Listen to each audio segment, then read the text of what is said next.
It has officially been a year since we moved into our little cottage nestled in the woods that needed quite a bit of work. Join me as I look back on our first year of renovation projects and progress in our little cottage fixer-upper, including a project I have yet to share here on my channel.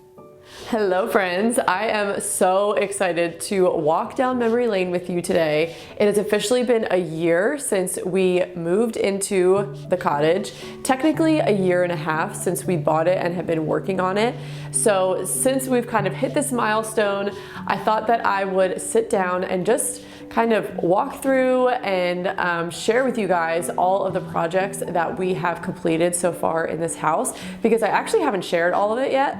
So a little background, we sold our farm and farmhouse that we loved dearly a year ago because we wanted to downsize. We really just wanted to simplify our lives, but we also were really intrigued by the idea of taking on a fixer-upper that needed a complete overhaul so that we could basically make every inch of a home our home. And that is exactly what we did. We found this fixer-upper nearby in the most perfect location, and we just knew immediately that it was ours. So when we got this house, it was a complete fixer-upper, but the bones were incredible. So this house was built in the early 1940s, but it was built to look like an English cottage that you would find in a countryside in England. It's just this adorable stone cottage nestled in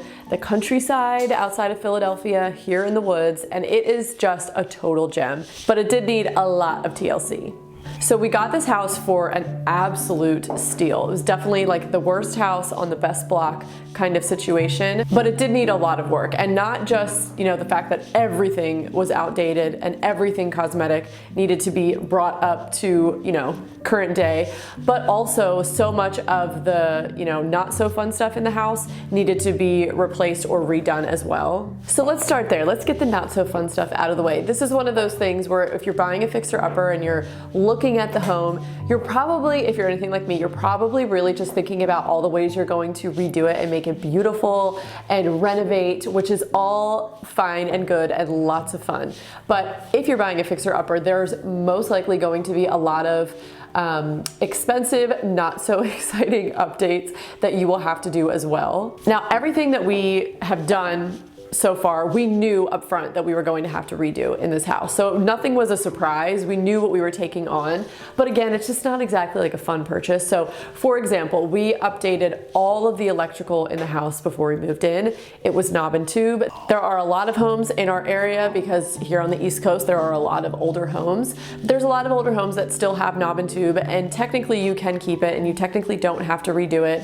And it's technically not this crazy high risk situation. Again, so many of the homes around us still have it. But we had the opportunity with an empty house, and we knew we weren't going to be moving in for a few months.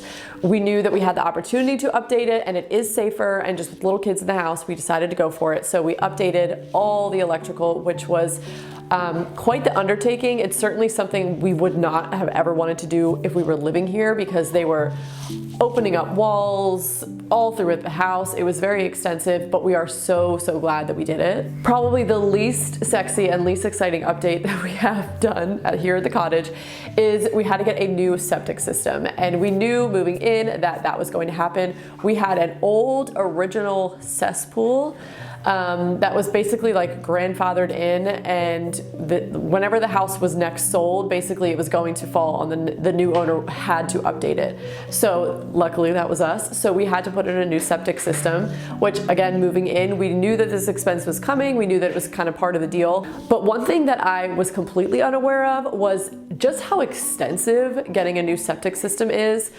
I don't know a whole lot about septic systems. It may depend on your house and what exactly you're having installed, but we had a whole new field put in, a whole new drain field, I think it's called. I'm honestly not even sure. An entire giant septic tank. They ripped up our back patio, dug a huge hole, put it there. They put the whole patio, the original stone patio, back together.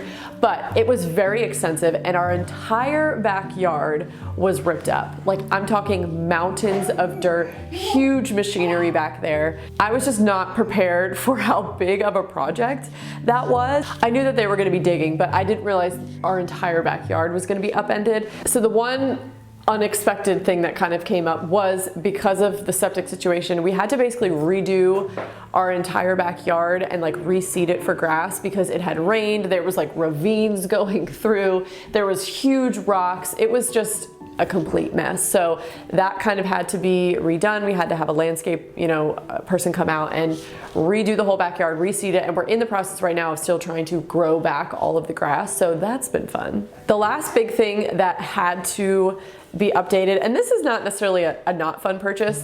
This was actually one of the more exciting ones, and that was our house had to have new siding. So the siding we had originally was cedar plank siding, like actual cedar, not like a cedar look-alike.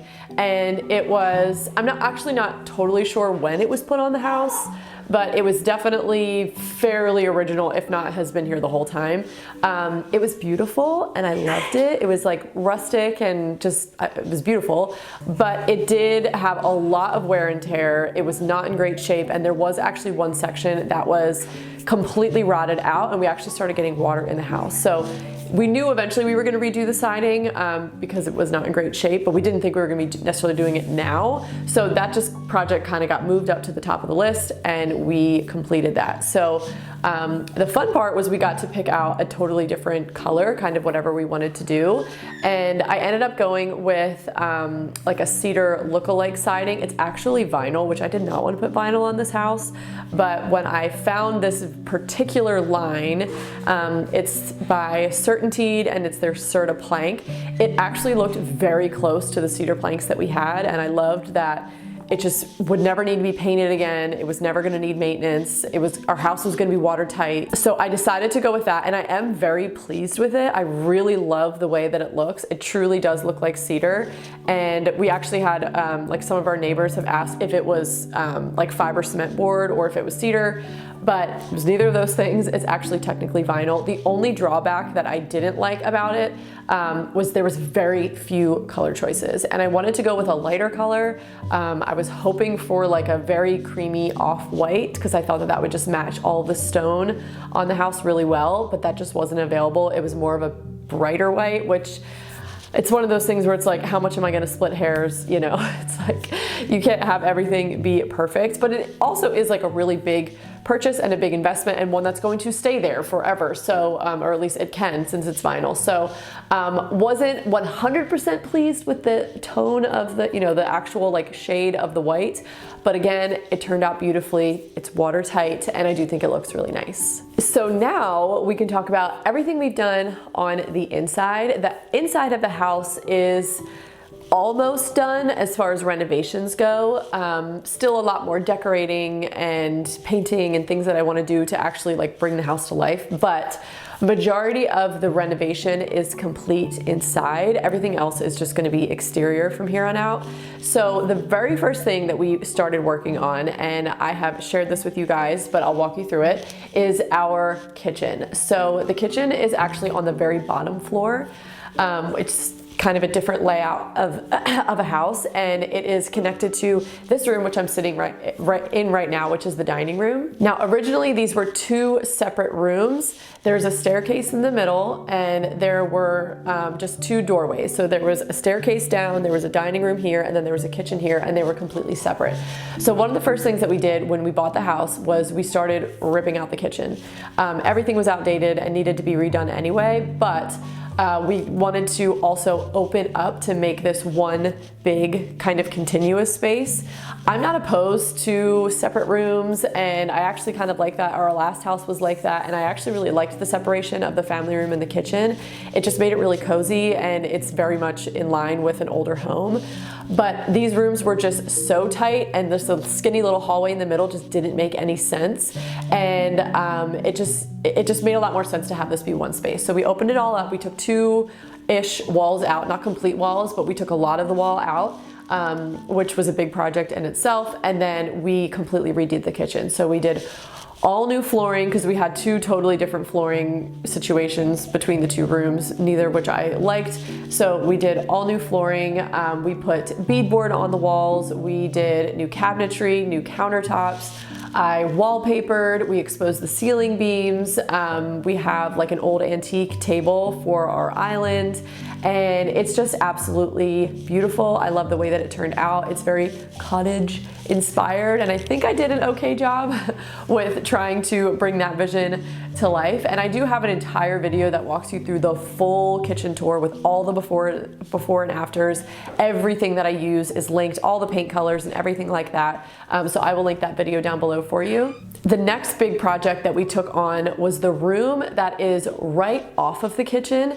And we treat this as like a butler's pantry slash laundry room. And it is just probably one of my favorite rooms in the house because it's just, I don't know, there's just something about it. It's just small and cozy, and it's got like everything we need. We've got lots of storage, but it's beautiful.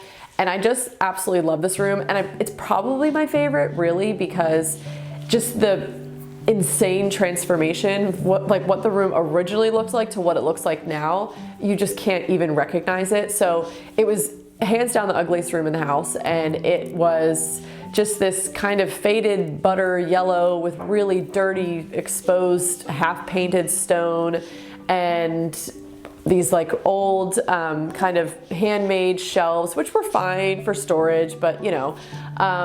Anyway, so we ended up gutting it basically. We kept any original beadboard that was there, and then we matched all the other walls with new beadboard. We added in cabinets, we added in butcher block countertop. So we have lots of storage. We added in a sink there, which is so handy with the laundry, the washer and dryer right there. We ended up moving our refrigerator back there, which really opened up the kitchen and also made it feel a little bit more like an unfitted kitchen, which it's not. It's got cabinetry, but you know, doesn't have this big old honking fridge. There was nowhere to hide the fridge, and I really like that idea because it kind of is a nod to those old English kitchens that you would find and still can find today. But I just love this room so much. It is just as functional as it is beautiful. We ended up putting on this beautiful antique door that I have held onto for years to separate the two rooms, and it's a great way to like delineate the spaces, but you can also see through the door because it's actually an old screen door that I have, we put plexiglass on, so you can still see into the room. It feels like your eye can travel through, and it feels larger, but again, if we have company over and we want to stick stuff back in there, kind of keep the mess in that room, we can. If we've got laundry going, we can close the door so we're not hearing it while we're in the kitchen. It's just, and it's right off the kitchen, so it's just a perfect spot, and it's probably one of my favorite projects I've ever done. And of course, I do have a video on that full tour as well, so I'll link that below for all the details so you can see all the before and afters, links to everything and all of that. So another project that we tackled, I've actually never shared with you guys here on YouTube. It is almost done, and I've never shared it because it's not 100% done, but that is the bathroom that we have upstairs on our main floor. So this bathroom is the teeniest, cutest little closet bathroom you've ever seen, and it dubs as our, guest bathroom and our, first floor bathroom that most of us are using all the time. It's the bathroom our guests use, but this is also like Matt and my bathroom. So we had to figure out how to make it beautiful and functional, but also in a way where, if guests come over, they're not like seeing my skincare on the counter kind of thing. And like everything is hidden in this really small space. So the first thing we did was actually enlarge the shower. So it was this teeny little closet shower, and it actually butted up to the closet in the room next door, which was a pretty deep closet. So we took about half of the closet space so that we could make the shower a little bit bigger. It's still a small shower, but it is somehow much larger than it used to be. And we put all new tile in there. I love the tile. I picked out this really beautiful, like lacy kind of eyelet printed tile that I found on clearance, which was such a steal, and it's beautiful. We put a new but old vanity in there. I found this antique on Facebook Marketplace, and it's beautiful. It's got this gorgeous wood, these little leaf details, and it actually came with a marble top. And we just had our contractor drill a hole and kind of rig the inside so that we could get plumbing in there so we could turn it actually into a functioning vanity. So we just plopped a little sink on there. We have like a wall mounted faucet, and I love it. It is just so beautiful, and it's just literally the perfect size. It's the exact same size as the old outdated vanity that was originally there. And then we have some shelving that was already there and built in, and we just put baskets there so we can kind of hide all, you know, skincare and Q-tips and, you know, all the bathroom things that we just don't really have room to store anywhere else. There's a little bit of storage in the vanity, but not very much. And it's good for just easy everyday access. We can reach in and grab what we need, but again, it's kind of hidden, so we're not seeing all of that mess out. And then also if we have guests come over, it's just beautiful baskets. We also did new tile on the floor as well. Basically everything in the bathroom was redone. The only thing we have yet to finish is we are going to wallpaper that bathroom. I actually have the wallpaper. It's like this beautiful countryside scene with deer jumping, which is a complete nod to the area that we live in. That is literally where we live. We live in the countryside. There's deer everywhere. There's rolling hills. It's really a beautiful area. And since this bathroom is so small, I wanted to kind of make it like this little jewel box where, you know, it's a little bit more bold, a little bit more fun because it's a small space and you can kind of get away with that. So I'm really excited to wallpaper it. We will eventually get around to it, and when we do, that bathroom will be complete, and I think it's just going to look awesome, and I think it's really going to especially highlight that beautiful window that we have in the bathroom that right now is just kind of blending in with all of the other white paint. The next thing that we tackled was this dining room, which I'm actually sitting in right now, and we honestly have not done much at all, and I'm not really planning to do much. So far, all we've done is a little bit of paint. So we painted the walls. When we moved into the house, we painted the entire house with Benjamin Moore Dove White or White Dove, whatever it is. Not that I wanted to keep it white, but every room was a different color. It was like one of those kind of funky houses, lots of bright colors. And I knew, one, I didn't really want to live in that, but also I just needed like a blank slate so that I could figure out what exactly I wanted to do with this house, because I am not an interior designer by any means. I have no training whatsoever. I'm just someone who kind of just needs to like roll with it and see how things look and kind of make some decisions as I go and then see how they turn out and then make more decisions. And it's a pretty slow process, but it does work.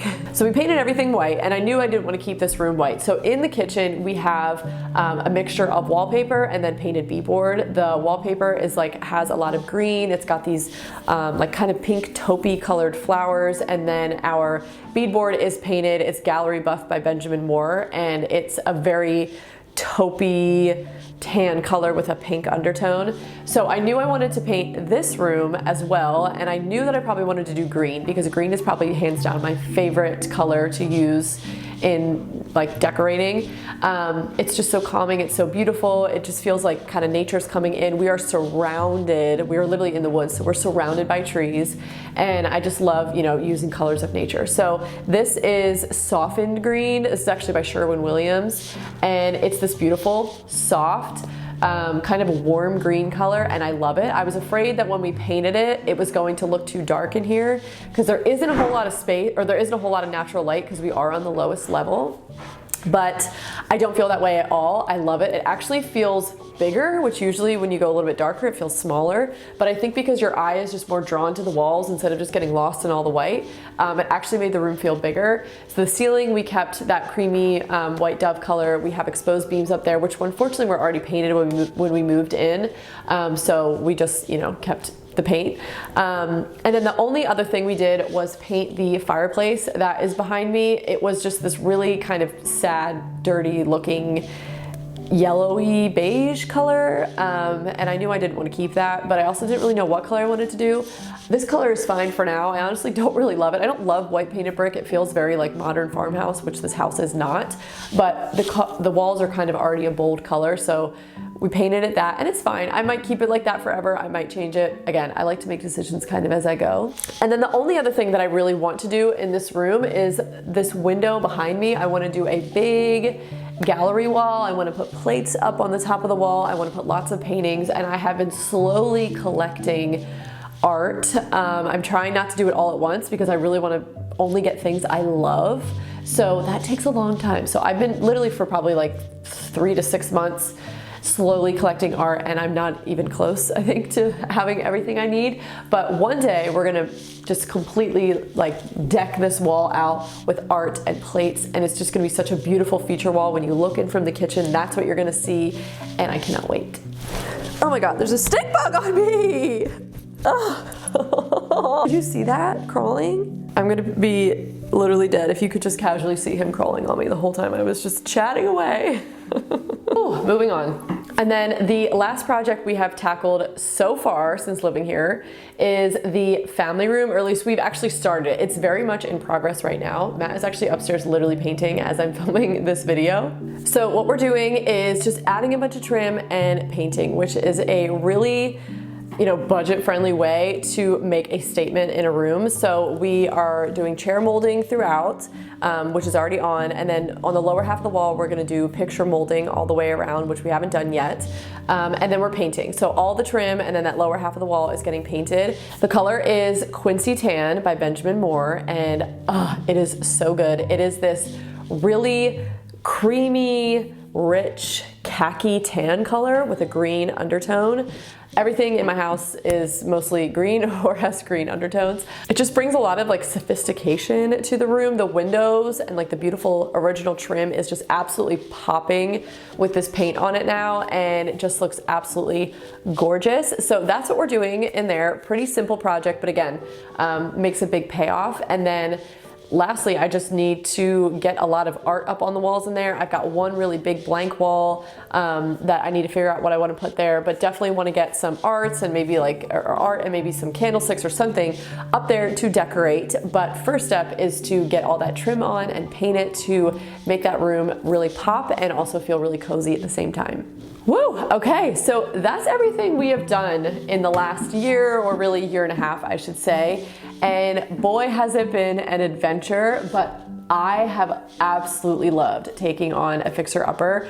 You definitely need to have some patience, and you definitely need to have some vision. But if you've got those and you are willing to go for it, then you can make a house that is all your own, which is truly such a gift. So we have made so much progress here in the cottage, which is so exciting, but there are still some projects yet to come, which again is really exciting. So the next one up on the docket is a new front door. So I picked all of that out, and we're just waiting basically for everything to come in, and then we'll have a new front door and a new antique replica storm door, which I'm really excited about. And then the last major interior project is the upstairs bathroom. This is the 3rd floor bathroom. This is technically our kids' bathroom, which we are planning to maybe renovate next spring. That is, I mean, it's a much bigger bathroom than our main floor one, but it's still a small bathroom, and we are trying to make it as functional with kids and then growing kids in mind, but while also making it beautiful. So you guys will have to stick around to see what I decide to do up there. But that is all I have for this video. Thank you guys so much for watching. Thank you for coming along on this cottage journey with me. And if you're just landing on my channel for the first time, I do have a whole playlist of videos if you want to like really go back and see even more detail all the progress that's been going on here. And if you are new, please subscribe, because I would love to have you join my little community here on YouTube. But that is all I have for this video, guys. Thank you so much for watching again, and I hope to see you in the next video. Bye.